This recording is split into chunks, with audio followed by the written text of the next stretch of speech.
O auditório do MASP, aqui em São Paulo, estava lotado. O ano era 2013 e as pessoas foram ali para escutar um dos corais mais famosos da cidade. Só que, de repente... No vídeo, dá para ver o choque dos espectadores com essas vozes roucas. Não era o que se esperaria de um coral tradicional.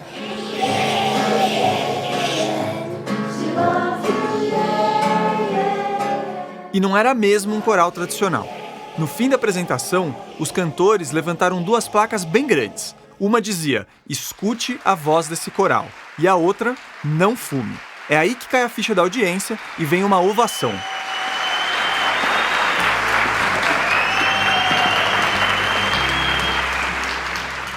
A cena é realmente muito emocionante. O coral Sua Voz nasceu no AC Camargo Cancer Center em 2011. Ele já teve até 50 cantores amadores, todos diagnosticados com câncer de laringe. Segundo a assessoria de imprensa do hospital, 95% fumavam cigarro. Eu tinha 41 anos, eu entrei na cirurgia falando com a minha esposa, com a minha filha. Quando eu saí, eu não tinha voz. Esse aí é o Ricardo Gama. Hoje ele tem 58 anos, faz parte do coral e esteve nessa apresentação aí do MASP em 2013. O Ricardo contou pra gente que começou a fumar com 17 ou 18 anos e que parou aos 26, quando a filha dele nasceu. Só que em 2003, mais de uma década depois de largar o cigarro, ele descobriu o câncer de laringe. Eu não tinha voz e estava com um buraco no pescoço. Quando ele diz sem voz, é sem voz mesmo. O Ricardo precisou tirar as cordas vocais por causa da doença e fazer uma traqueostomia, que abre um buraquinho mais ou menos na altura da garganta para facilitar a chegada de ar nos pulmões. Você só tá ouvindo o Ricardo porque em 2011 ele instalou uma espécie de válvula no pescoço. Para falar, ele para de respirar, aperta a prótese e aí projeta as palavras. Hoje tem diferentes formas de reabilitar os pacientes que passam por esse tipo de situação, mas todas alteram bastante a voz. É por isso que o Ricardo e o resto dos cantores do coral Sua Voz têm esse timbre diferente. Eu vou parar de ocluir aqui e você vai ver como é que eu falo.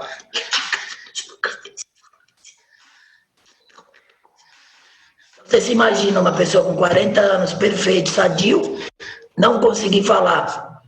Eu não conseguia nem pedir um copo d'água num lugar, eu não podia ir na padaria porque eu não conseguia pedir um pão, não conseguia pedir um café. As pessoas não me entendiam. Muito provavelmente, quem causou esse estrago na vida do Ricardo foi o cigarro. O tabagismo é o principal fator de risco para o câncer de laringe. Fumantes têm 10 vezes mais chance de sofrer com essa doença e o número sobe para 43 vezes se tem bebida alcoólica junto na história. Em 2020, o Instituto Nacional do Câncer, o INCA, estimou 7.650 novos casos desse tipo de câncer. Só que o Ricardo não sabia nada disso quando começou a fumar. Vamos colocar que eu comecei a fumar no início de 80. Nessa época, não se tinha as informações que nós temos hoje. Não é por causa de internet, não. É por causa de outras coisas. Não tinha informação mesmo. É claro que já se falava que o cigarro faz mal nos anos 80. Mas uma coisa é eu dizer pra você que tem um produto que não é bom pra saúde, e a outra é eu dizer que esse mesmo produto mata 1 a cada 2 pessoas que utilizam por mais de 40 anos, além de deixar sequelas pra vida. Até bem pouco tempo atrás, o pessoal fumava em todo e qualquer lugar. No meu primeiro ano de faculdade, isso foi em 2006, teve professor que chegou a acender cigarro na sala de aula. A lei que proibiu o fumo em lugares fechados e coletivos no estado de São Paulo é de 2009.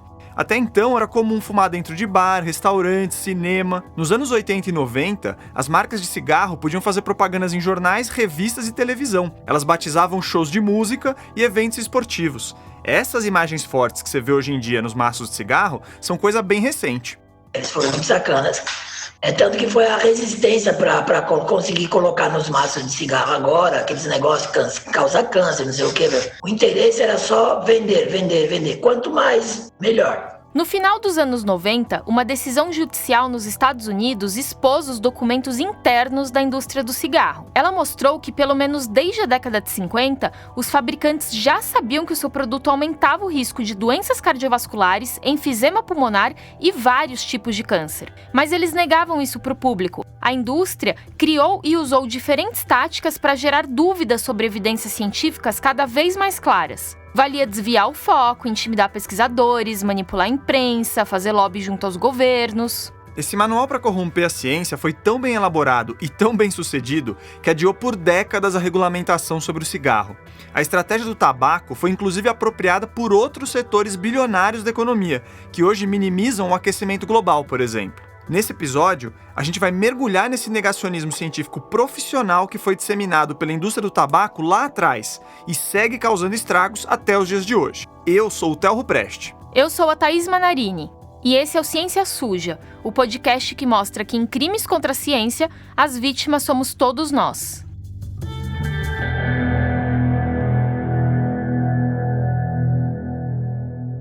Antes até vou te perguntar isso, o Deu Match na Ciência é uma publicação, uma newsletter da indústria ou de Philip Morris, associações ligadas a eles, tipo Vapers, assim?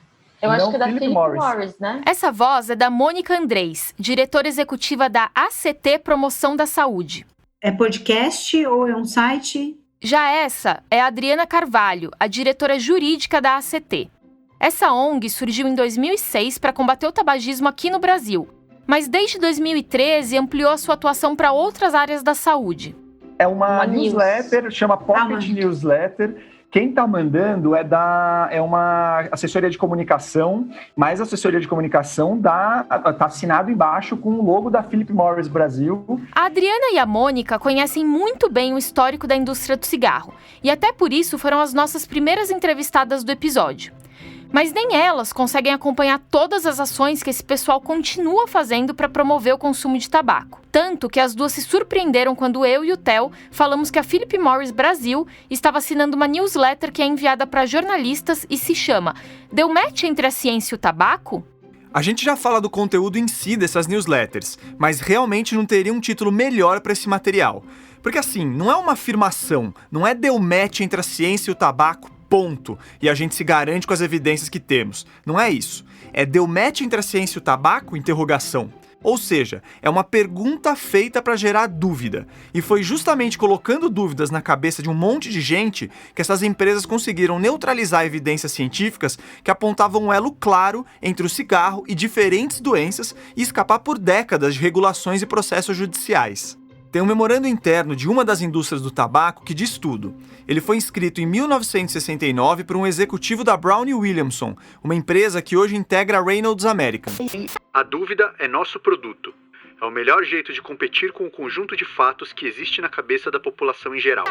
Sendo conservadora, dá para dizer que 5 anos antes desse memorando, em 1964, já era consenso científico que o cigarro matava. Foi quando um relatório do governo americano reuniu um catatal de pesquisas muito bem feitas sobre o assunto. E sendo um pouco mais ousada, o pessoal diria que o golpe definitivo veio em 1950, quando uma pesquisa dos médicos Richard Doll e Bradford Hill reforçou descobertas anteriores e concluiu que quem fumava muito tinha um risco 50 vezes maior de ter câncer de pulmão. Na verdade, se você voltar na história, vai ver que os primeiros relatos científicos do elo entre tabagismo e câncer são do século XVII. Um estudo inglês daquela época, por exemplo, ligou o rapé nasal ao câncer. Já um da Alemanha associou tumores no lábio ao cachimbo. E teve inclusive um médico brasileiro, o Dr. Torres Homem, que publicou um artigo em 1863 com o título O abuso do tabaco como causa da angina do peito. Angina é uma dor no peito causada pela falta de sangue no coração. E não que um poema seja o melhor grau de evidência, mas já em 1811, o escritor inglês Charles Lamb escreveu uns versos que descrevem o vício pelo tabaco. Eles integram o poema A Farewell to Tobacco, ou Uma Despedida do Tabaco em português. E a gente separou um trechinho que vai ser declamado pelo nosso próprio poeta do Ciência Suja, o produtor Pedro Belo. Se eu puder ver uma passagem, ou uma expressão posso encontrar, ou uma linguagem para minha mente, ainda a frase será longa ou pouca para me despedir de ti, ó grande planta. Porque eu te odeio, ainda que por amor, e qualquer coisa que eu lhe demonstre, a pura verdade parece que será uma constrangida hipérbole. É uma paixão para continuar por seres mais uma amante do que uma erva daninha. O filósofo Francis Bacon também tinha escrito em 1610 que o consumo de tabaco é um hábito difícil de se deixar. Mas com todo respeito ao Francis Bacon e ao Charles Lamb, se fosse para eu indicar um livro nesse episódio, esse seria o Merchants of Doubt, ou Mercadores da Dúvida. É uma investigação detalhada dos historiadores Eric Conway e Naomi Oreskes, e foi ela que fez a gente aqui do Ciência Suja decidir se embrenhar nessa história. O único senão é que só dá para achar o Merchants of Doubt em inglês ou em formato de documentário. Mas enfim, em um trecho do livro você descobre como a própria indústria sabia que o cigarro tinha potencial para causar dependência desde os anos 60. Eles fizeram pesquisa e tudo sobre isso. O então vice-presidente da Brown & Williamson concluiu em 1963 que, abre aspas, nós estamos no negócio de vender nicotina, uma droga viciante. Fecha aspas. Isso não só foi escondido do público, como as empresas estudaram e aplicaram formas de aproveitar melhor a nicotina do cigarro para manter os consumidores vidrados. Quem contou isso pra gente foi a Silvana Turci, uma farmacêutica de formação que trabalha na Fiocruz há mais de 30 anos. Porque o tabaco, ele não é só um monte de folhinha dentro de um pedacinho de papel. Ele tem uma super engenharia por trás, né? Que é ciência. A Silvana estuda bastante as condições de vida de agricultores que trabalham na fumicultura no Brasil. Mas para esse nosso episódio, a gente queria conversar com ela sobre o seu papel como coordenadora do Observatório sobre as Estratégias da Indústria do Tabaco. Esse projeto incrível existe desde 2016 e tem um site que traz informações sobre como esse setor da economia operava e ainda opera. Foi discutindo esses materiais que a Silvana contou que as empresas chegaram a colocar amônia no cigarro porque descobriram que essa substância aumentava a quantidade de nicotina que passava para a corrente sanguínea. E a amônia é tóxica. Mas a gente sabe que, na verdade, o único objetivo é não perder o lucro, não perder seus consumidores, e a nicotina continua trazendo dependência química, né? E o que eles querem é isso, né? O mais incrível disso tudo é que cientistas independentes, que tinham menos informações sobre esse produto do que os fabricantes, só alcançaram um consenso científico sobre a dependência causada pela nicotina nos anos 80. Ou seja, 2 décadas depois daquelas afirmações do executivo da Brown & Williamson. E a indústria do tabaco, mesmo conhecendo e usando o potencial viciante dessa substância, continuou negando isso até quase os anos 2000. Em 1997, o então CEO da Philip Morris, James Morgan, disse o seguinte para a revista Time dos Estados Unidos. Se o cigarro causa dependência comportamental ou algum vício, acho que seria como balas de goma. Eu como jujubas e sinto falta quando não como, mas com certeza não sou viciado nelas. Pensa bem nessa frase. O chefão da Philip Morris estava alegando que a fissura por cigarro é igual à vontade de comer uma jujuba. Ele não apresenta evidência nenhuma para comprovar isso, mas tira o cigarro do foco e bagunça a nossa cabeça quanto à gravidade de um vício. E essa estratégia de apontar o dedo para outras coisas foi uma das mais usadas pela indústria. Ela inclusive recrutou cientistas e financiou institutos de pesquisa com esse objetivo. Até o meio dos anos 80, essas empresas gastaram mais de 100 milhões de dólares em estudos biomédicos. Segundo o Merchants of Doubt, o valor incluía trabalhos que apontavam outras causas para o câncer de pulmão e que tiravam o olhar da opinião pública sobre o cigarro. Porque o fato incontestável é que de 80% a 90% de todos os casos de câncer de pulmão são causados pelo tabagismo. E esse é só um dos vários tumores ligados a ele. Mas se você se concentrar o suficiente nos outros 10%, a impressão que passa é de que esse hábito é tão grave quanto, sei lá, comer jujuba.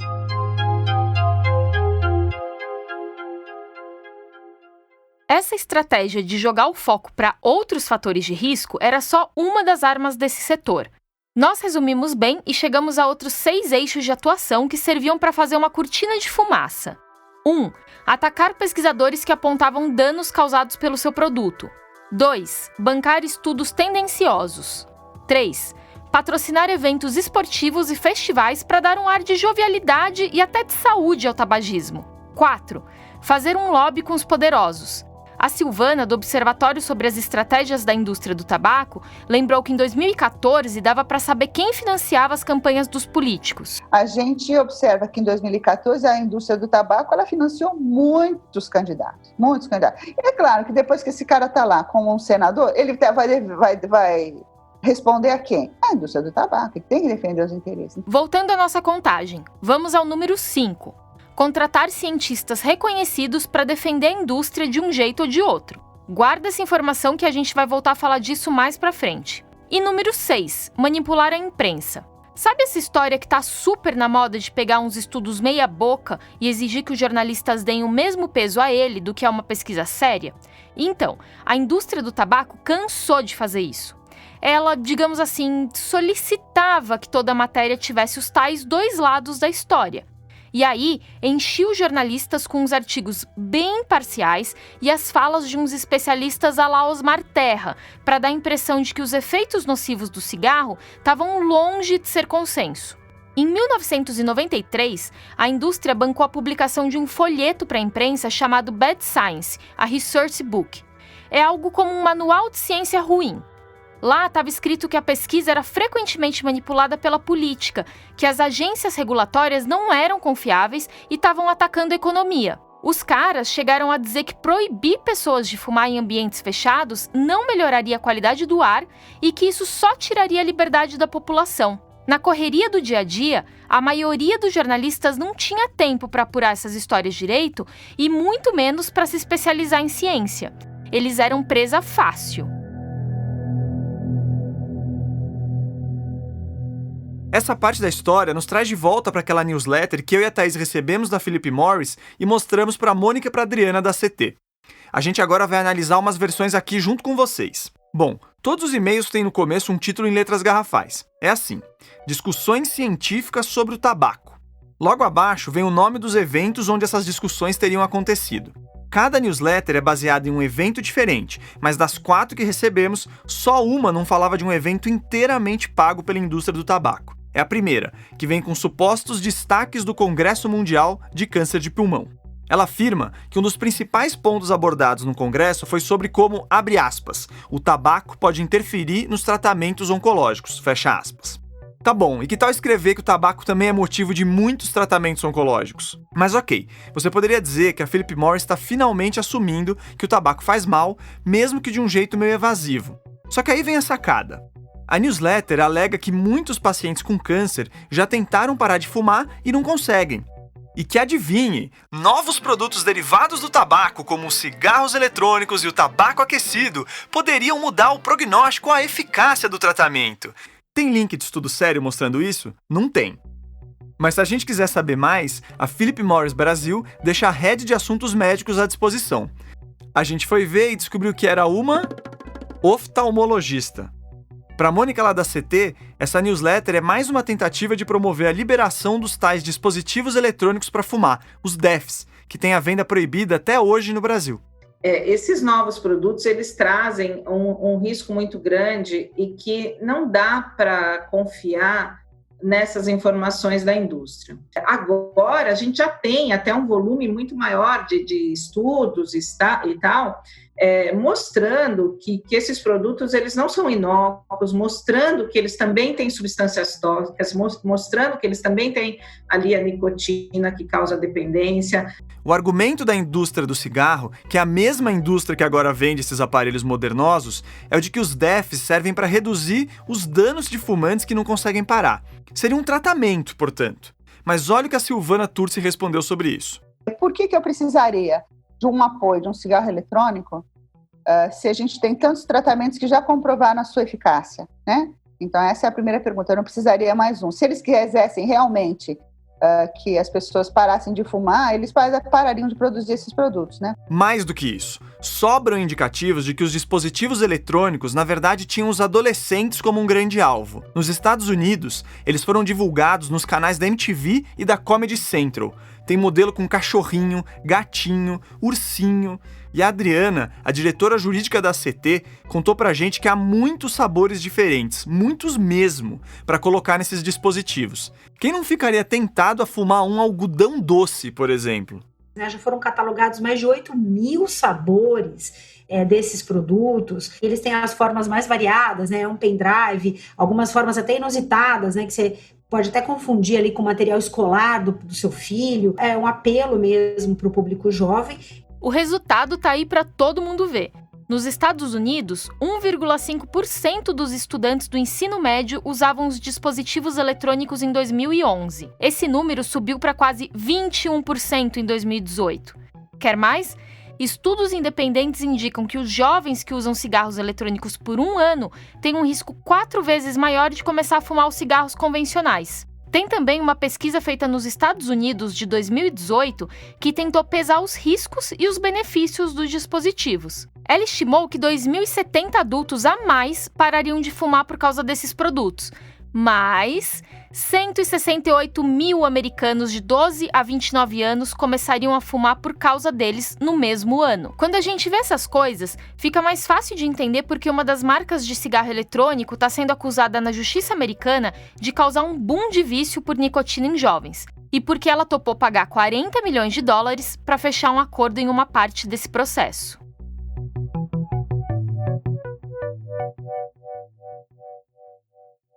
Uma coisa que eu acho maluca é que a gente fica debatendo essa política de redução de danos como se fosse uma estratégia nova, mas do ponto de vista de marketing, ela só foi requentada pela indústria. Você teve no passado, como a gente mencionou aqui, o lançamento dos cigarros light como uma grande inovação de mercado. A propaganda toda foi feita no sentido de que, se você quer correr menos risco, ao invés de parar de fumar, você pode fumar um cigarro light. Um monte de gente partiu para os cigarros light achando que preservaria a própria saúde. O problema é que os fumantes compensavam o suposto menor teor de alcatrão e nicotina dos cigarros light, puxando mais fumaça para o pulmão ou simplesmente acabando mais rápido com os maços. E a gente nem precisa dizer quem sabia disso antes de todo mundo. Em uma sentença histórica de 2007 nos Estados Unidos, a juíza Gladys Kessler revelou um estudo interno da Philip Morris de 1975, que usava um simulador de fumo humano. Pois é, até simulador de fumo eles tinham. E nesse documento, já se dizia que fumantes inalavam o mesmo tanto de alcatrão e nicotina com o Marlboro Light e com o Marlboro normal, por causa desses mecanismos de compensação que eu falei agora há pouco. Na sua decisão, a juíza obrigou os fabricantes a fazerem campanhas publicitárias dizendo, entre outras coisas, que induziram a população a achar que os cigarros light eram menos tóxicos, o que não é verdade. Todo esse modelo estratégico para questionar pesquisas e jogar dúvida na cabeça da população, infelizmente contou com a ajuda de personalidades importantes da ciência. E aqui a gente vai recorrer de novo ao livro Merchants of Doubt para destacar dois dos nomes mais importantes, o Frederick Seitz e o Fred Singer. Eles começaram a trabalhar para a indústria do cigarro nos anos 70 e 80 e depois para outras turminhas bem complicadas também. Para facilitar, nós vamos chamá-los de os dois Freds.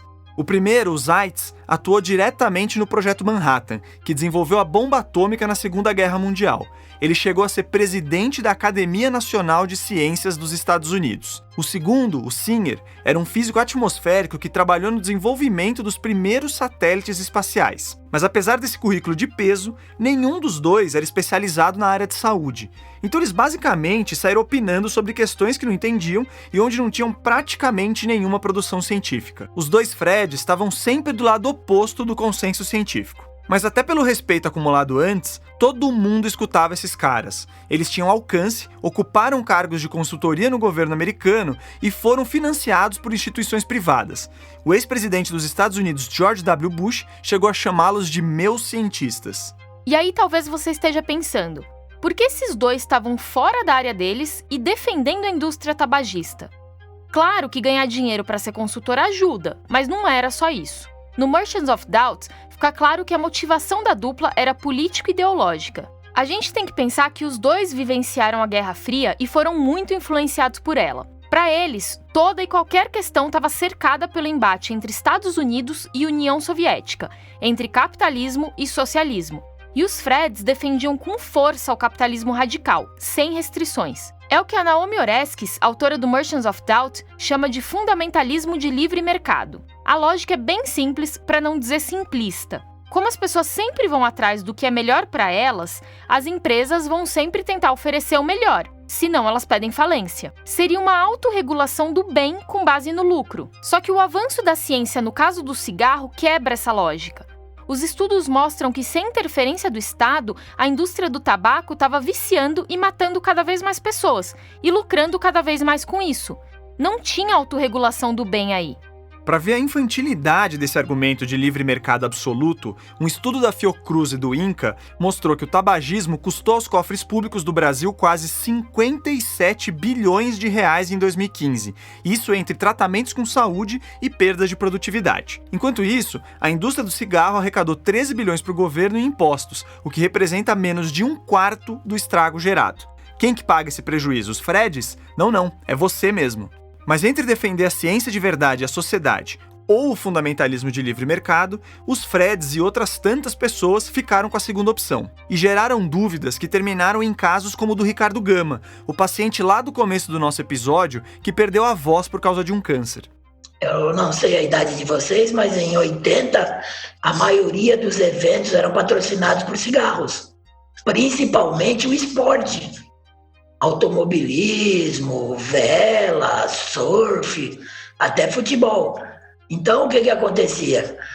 Parecia que o negócio não era tão mal assim. Um adendo aqui. Hoje está mais claro já na embalagem que males o cigarro pode trazer. E a publicidade direta está bem restrita. Mas o cinema continua dando um certo ar de glamourização ao fumo. Um levantamento de 2018 do projeto Smoke Free Media, da Universidade da Califórnia, mostrou que dos 22 filmes indicados ao Oscar naquele ano, só 3 não tinham personagens fumando. Entre os 9 indicados a melhor filme, todos apresentavam o mesmo ator, o cigarro. E só um desses filmes era proibido a menores de 18 anos. Boa, Thaís. Então vamos aos números. 8 milhões de mortes por ano são provocadas pelo tabagismo no mundo, sendo que 1.200.000 vem do fumo passivo. A pessoa nem fuma e morre por isso. O cigarro é a principal causa de morte evitável no mundo. E eu só tô falando aqui de mortalidade, mas o vício deixa muitas outras sequelas. Então eu fiquei, Theo, as pessoas às vezes não acreditam, mas eu fiquei exatamente 7 anos recluso.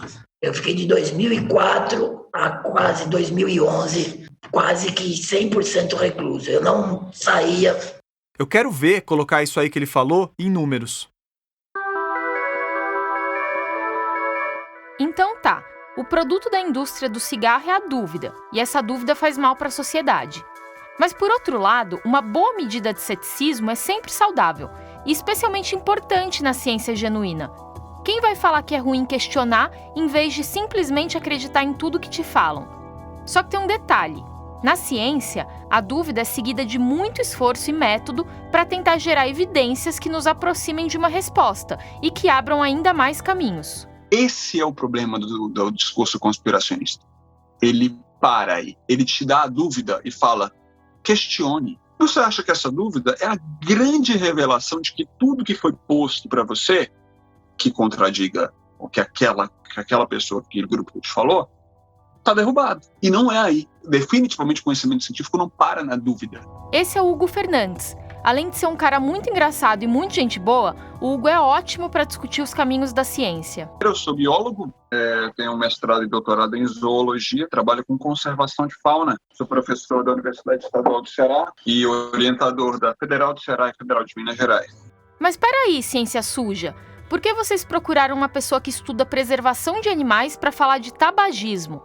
É por causa daquele pulo do gato que a gente falou no começo. Essa estratégia desenhada pela indústria do cigarro deu tão certo, entre aspas, que foi apropriada por outros negacionistas profissionais. No caso, os do aquecimento global.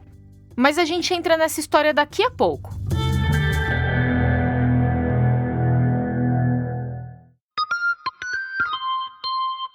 Esse intervalo aqui é para dizer que o nosso podcast é apoiado pelo Instituto Serra Pilheira, que financia projetos de pesquisa e de divulgação científica no Brasil. Quem também contou com o apoio do Serra Pilheira para uma temporada são os nossos amigos do podcast Prato Cheio. E eles têm um recado para você. Oi, tudo bem? Eu sou o Vitor Mattioli e queria te convidar a conhecer o Prato Cheio, podcast de alimentação do Joio e o Trigo. Por lá, a gente também gosta de investigar a ciência suja, especialmente a ciência por trás daquilo que a gente coloca no prato. Dá para fazer carne em laboratório? Como o Brasil virou o país da soja? E que frango é esse que a gente está comendo? A gente fala sobre isso e várias outras coisas na nossa 4ª temporada. Entre agosto e setembro, tem episódio novo toda terça, às 10 da manhã, em todos os tocadores e também no YouTube. Te espero lá. Antes do intervalo, a gente estava conversando com o Hugo, aquele biólogo especialista em conservação de fauna, sobre a dúvida na ciência. E, naturalmente, a gente caiu na discussão sobre o que é um consenso científico. Consenso científico não é 50% mais um. Consenso científico não é uma grande maioria contra uma minoria. Vamos lá. Consenso científico é quando você tem um amontoado de pesquisas de boa qualidade, vindas de diferentes instituições e áreas do conhecimento, apontando para a mesma conclusão. É consenso científico que cigarro causa câncer. Não importa se um fulano da Universidade X, apoiado por sei lá quem, diz o oposto. Assim como também é consenso científico que o aquecimento global existe e é causado pelos seres humanos. E claro que você vai ter cientistas discordando, você vai ter grupos de cientistas discordando e até instituições discordando. Mas é o que eu falo, para discordar, inclusive, principalmente no mundo científico, você tem que descer para o play. Ou seja, para você comprovar uma teoria fora da caixinha, você precisa trazer grandes evidências com métodos sólidos e replicados por diferentes pesquisadores. O resto, meu amigo, é blá blá blá. E entre os negacionistas do aquecimento global, é só isso que tem, blá blá blá. E é muito bom dizer sempre, até agora, não há nenhum risco, um arranhão, um grão de areia que sequer macule essa afirmação. É isso aí que você ouviu e até mais, na verdade. O aquecimento global é um conceito mais consolidado do que coisas que você aprende na aula de biologia desde pequeno, segundo o climatologista Alexandre Araújo Costa, que também é da Universidade Estadual do Ceará. Como é que a gente diz? Prego batido, ponta virada, não existe como, né? E aí, com licença dos meus amigos Hugo, e Pirula e outros, né? Mas é mais básico do que a evolução. Tem mais evidência do que sobre a evolução. E a evolução, para mim, né? É aquela coisa da ciência que tem tanta evidência sobre que a gente trata como um fato. O Hugo mencionado é esse mesmo Hugo que você estava ouvindo agora há pouco. Quando a gente perguntou para ele como surgiu o negacionismo climático, ele disse: por favor, conversem com o Alexandre. O Alexandre é o cara para te dar detalhe por detalhe dessa história. Tudo bem que os dois são amigos, mas o Alexandre realmente sabe tudo do assunto. Ele contou que em 1896, um químico sueco chamado Svante Arrhenius já tinha feito cálculos mostrando que a Terra estava esquentando, e que isso tinha a ver com o dióxido de carbono. Em 1938, o inglês Guy Callender aproveitou esses e outros dados e concluiu que pelo menos metade do aquecimento global não poderia ser explicado por flutuações normais de temperatura do planeta. Nos anos 90, o climatologista americano Benjamin Center provou por A mais B que a camada atmosférica mais próxima da Terra, a troposfera, estava esquentando, enquanto a camada mais distante, a estratosfera, estava esfriando. Ou seja, o aquecimento não estava vindo de cima para baixo, mas de baixo para cima. Ele não era causado por uma oscilação natural do Sol, como alguns negacionistas diziam, e sim pelo efeito estufa decorrente da poluição. Teve mais um monte de pesquisas nessa linha, ao ponto que em 95, o painel intergovernamental de mudança climática, o IPCC, na sigla em inglês, concluiu que atividades humanas estavam afetando o clima. Em 2007, ele considerou que essa declaração era inequívoca. Pelo curso natural da história, a gente deveria estar lentamente migrando para uma glaciação. Bom, já avisando, né? Cancelaram o evento. A humanidade foi lá no Facebook da Terra e hackeou o Facebook da Terra e cancelou o evento da nova era glacial. Não precisa se preocupar se você vai ter roupa ou não para esse evento, porque ele foi cancelado. Mas mesmo contra todas as evidências, há quem discorde do óbvio.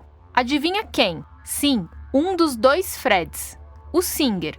Só que dessa vez, ele fez isso em nome da indústria petroquímica. A transição do tabaco para as petroquímicas foi fácil porque foi operada por várias figuras em comum ao processo. O Fred repetiu o mesmo modelinho da época do tabaco, só que dessa vez ele juntou uma turma para negar que a emissão de gases que causam aquecimento global causam aquecimento global. Eles começam a cobrar que existem ainda incertezas, isso é óbvio, sempre existirá em algum grau.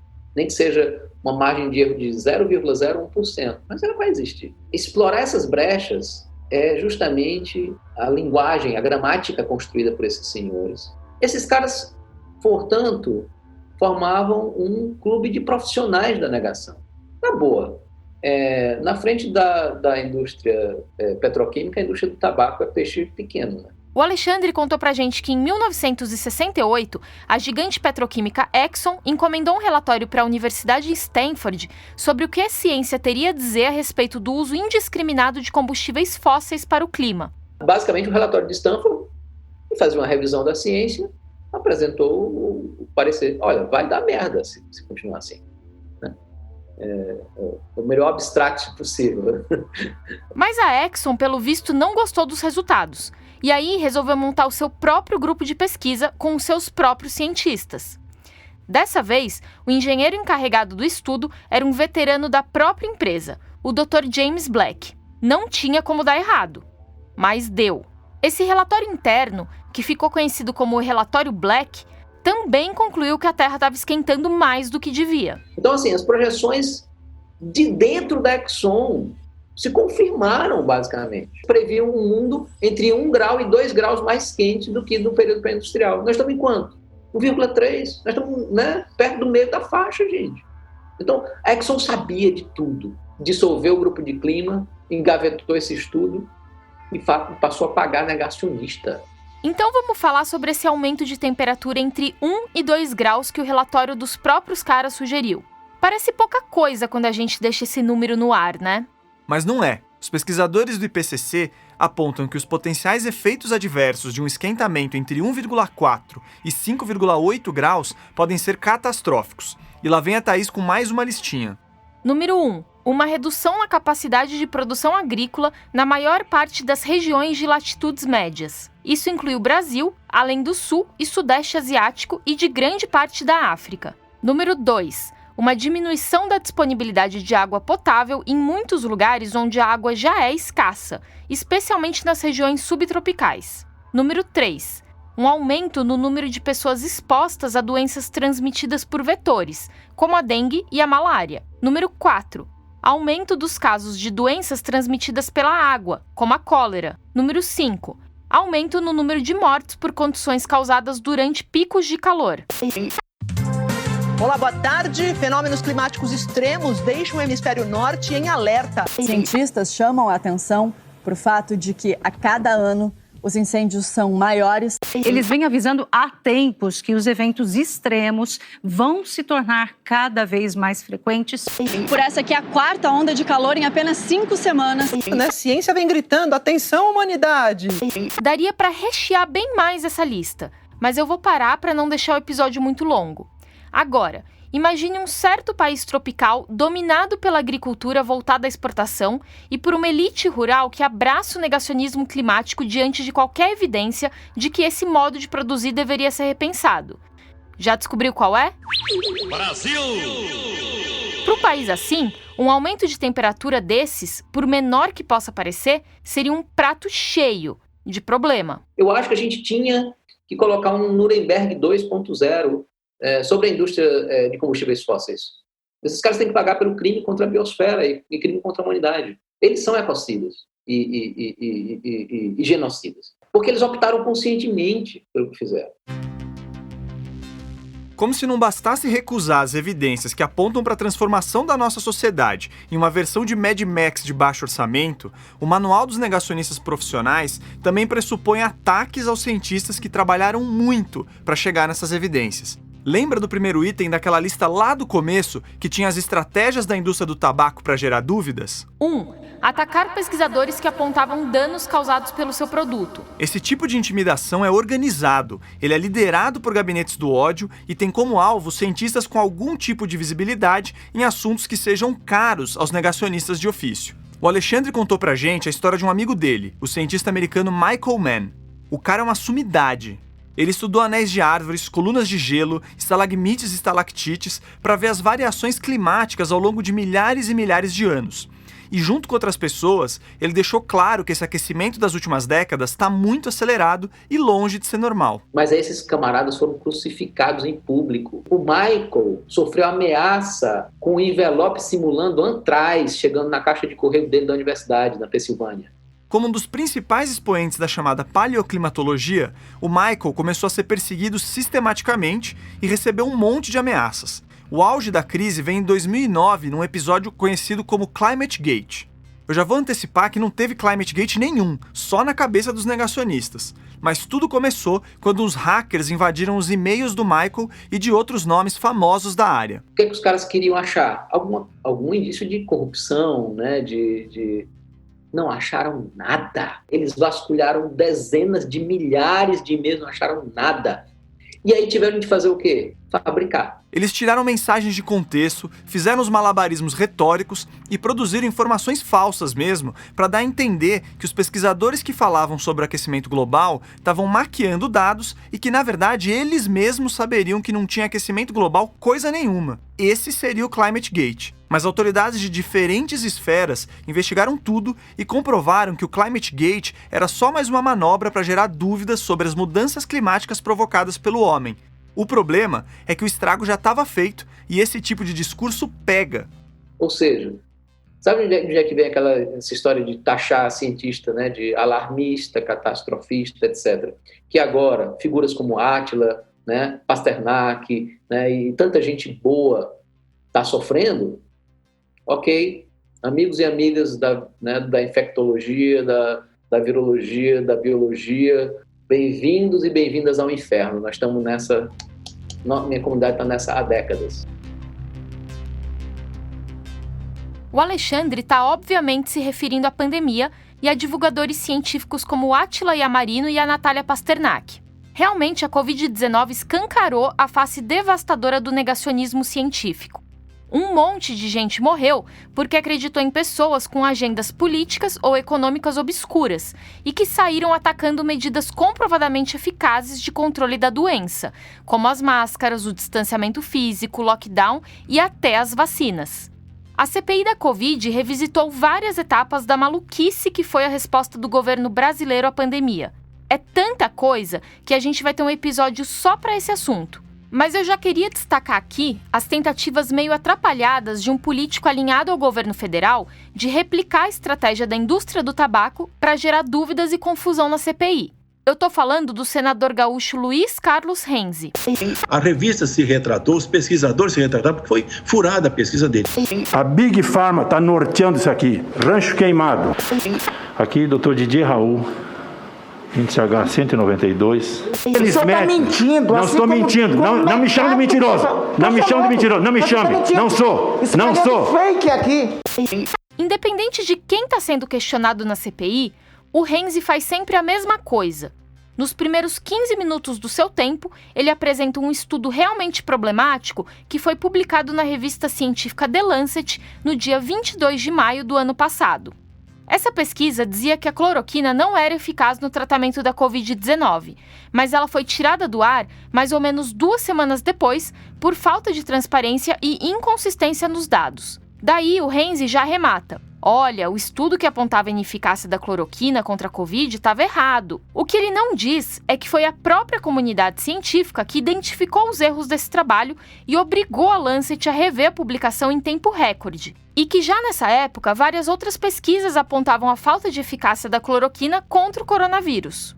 Mas o Renzi segue em frente e aí fala das descobertas do médico francês Didier Raoult, o primeiro a defender que a cloroquina teria um baita efeito contra a Covid. O que o Renzi não fala é que esse pesquisador tem um histórico de falcatruas e que, nesse caso específico, ele simplesmente excluiu da amostra os voluntários que evoluíram para casos graves de Covid, entre outras picaretagens. E essa pesquisa também foi retratada. Aí até eu comprovo os benefícios de uma substância. Um ponto curioso é que o Renzi também defende o setor tabagista. Na minha terra natal, tem quase 4.000 produtores de fumo, onde eu nasci. Hoje nós estamos discutindo cigarro. Amanhã vai ser a Coca-Cola. Outro dia vai ser a cerveja. Outro dia vai ser o vinho. Outro dia vai ser a cachaça. E os números, eu não sei. Onde o INCA, onde a doutora Tânia, assim, 170 mil mortes que o cigarro causa aqui. O crime organizado é 64 mil. Lembra que a Silvana disse um tempo atrás que a indústria do cigarro financiou e financia parlamentares? Então, o sistema do Tribunal Superior Eleitoral mostra que o então candidato a deputado federal Luiz Carlos Renzi recebeu em 2014 R$40 mil da Alliance One Brasil Exportadora de Tabacos Limitada e R$98 mil da Philip Morris Brasil via diretório estadual distrital do partido. Nas eleições de 2018, quando ele se elegeu senador, as doações de pessoas jurídicas já não eram permitidas e a lei mudou. Então ficou mais complicado de saber quem banca a campanha de políticos que promovem o negacionismo. Enquanto isso, a pesquisa Vigitel mostrou pela primeira vez um aumento pequeno de fumantes no Brasil, de 9,3% para 9,8%, de 2018 para 2019. Os especialistas dizem que isso aponta, na verdade, para uma estabilidade, mas é algo para a gente ficar atento. E a Mônica, da ACT, trouxe outro dado preocupante. Uma pesquisa feita pela Fiocruz, chama Convide, uma pesquisa sobre comportamentos durante a pandemia de Covid, ela mostrou, por exemplo, um aumento de consumo de cigarros pelos fumantes, né? Um aumento de 34%. Então, isso é algo que pode trazer um impacto para o futuro. Durante a conversa com o Alexandre, ele fez uma análise muito interessante sobre a evolução do discurso negacionista nessas últimas décadas. Diferente do SARS-CoV-2, o negacionismo é um vírus criado em laboratório, no laboratório da indústria do tabaco e das indústrias petroquímicas. Mas aí ele saiu sofrendo mutações quando ele pegou o ambiente ultraconservador, né, afeito a teorias de conspiração. O negacionismo da pandemia é um subproduto desse histórico perverso aí de negacionismo, conspiracionismo, etc. O negacionismo profissional nasce na indústria do tabaco, mas quando ele é jogado para o público, começa a sofrer mutações que saem do controle, inclusive dos seus criadores. Aquela promoção da desconfiança na ciência que começou dentro de corporações passa a ganhar um alcance mais amplo, meio caótico, que não necessariamente busca uma vantagem financeira ou política. O negacionismo cai na boca do povo e se transforma numa nova maneira de debater, de se expressar, de se comunicar. Até porque, meus caros, a ciência muitas vezes é inconveniente, ela é difícil de engolir. Seria melhor que o cigarro não fizesse mal, que o nosso consumismo desenfreado não promovesse a destruição do meio ambiente ou que o coronavírus fosse só uma gripezinha e dispensasse o isolamento social. Mas não é assim. Para não ter que lidar com evidências científicas desconfortáveis que obrigam a gente a rever nossos próprios conceitos, muita gente prefere acreditar no tiozão do Zap. A grande tragédia é que isso ceifa vidas, né? O negacionismo mata. O negacionismo mata. E eu espero pelo menos que assim, a gente tire a lição, porque o caos climático vai fazer a pandemia parecer algo pequeno, se a gente não puxar o freio de mão imediatamente.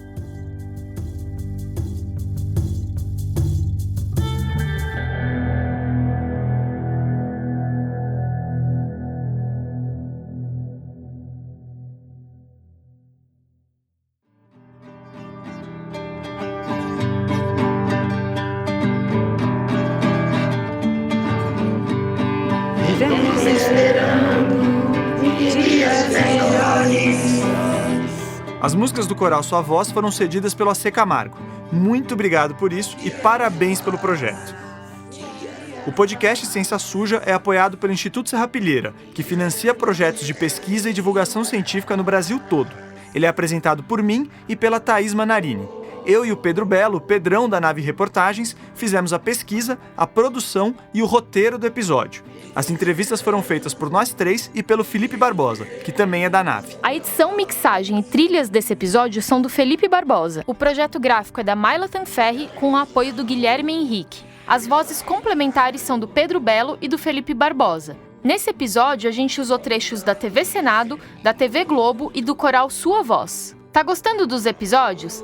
Então siga a gente nos diferentes tocadores e interaja bastante nas nossas redes sociais. Isso é muito importante para manter o nosso projeto vivo.